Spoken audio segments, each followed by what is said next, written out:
I'm Paul Dunkirk-Greenbaum of Burning Passion. I've been fire dancing for 11 years.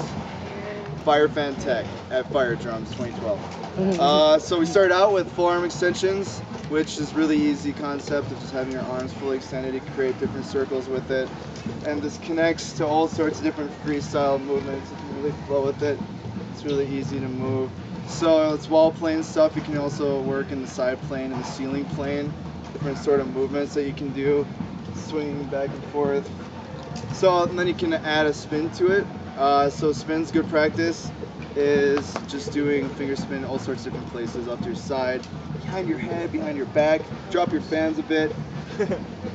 And then you can connect that with full arm extension stuff. So you can do an in spin, which your prop is moving the direction that your arm is moving, or anti-spin is when, so you have to lift your fan up down here to get that momentum and push it through, because an anti-spin is a little more difficult. Up here it's easier to drop it down into anti-spin. So you can anti-spin it too. Jeez, I'm so bad at it. There we go. And then you can also combine that with cap stuff for poi, which is you cross your arms, anti-spin, cross your arms, anti-spin. Some caps. So essentially that full arm extension movement can connect to all sorts of different things. We talked about hinging, how it's really important. You can hinge in all sorts of different points on your fan, and how when you add the spin to it, it can connect with choo-choos, which you can do it 3D like this, right degree angle. You can do it in different planes. You can also do it in the wall plane. You can connect your wicks at 2 different points. So hinging, you can connect it literally any point. You can connect your fans up to the side like this. Hinge it. You can hinge them together at the wicks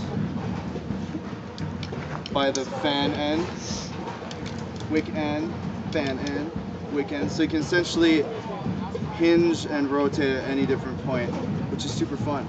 And we talked about choo-choos and how you can also flow between the different points with choo-choos, how you can stop and reverse, how it can open up a lot of cool different movements.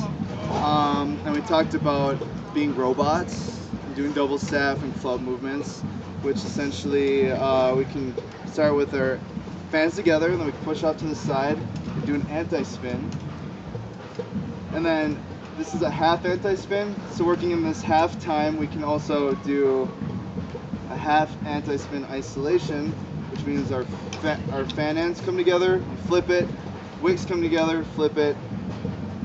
Yeah. And then this is the full one. Full circle, not half. Half. Full circle. Alright. Nice. And then we also talked about different grips, which can also associate with the club movements and staff movements. So it's good to explore different grips and see what you can do with that.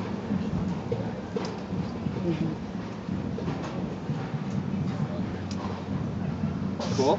And clubs, let's see, we also talked about how it's really a good idea to practice moving with grips loosely and trying to do isolation stuff.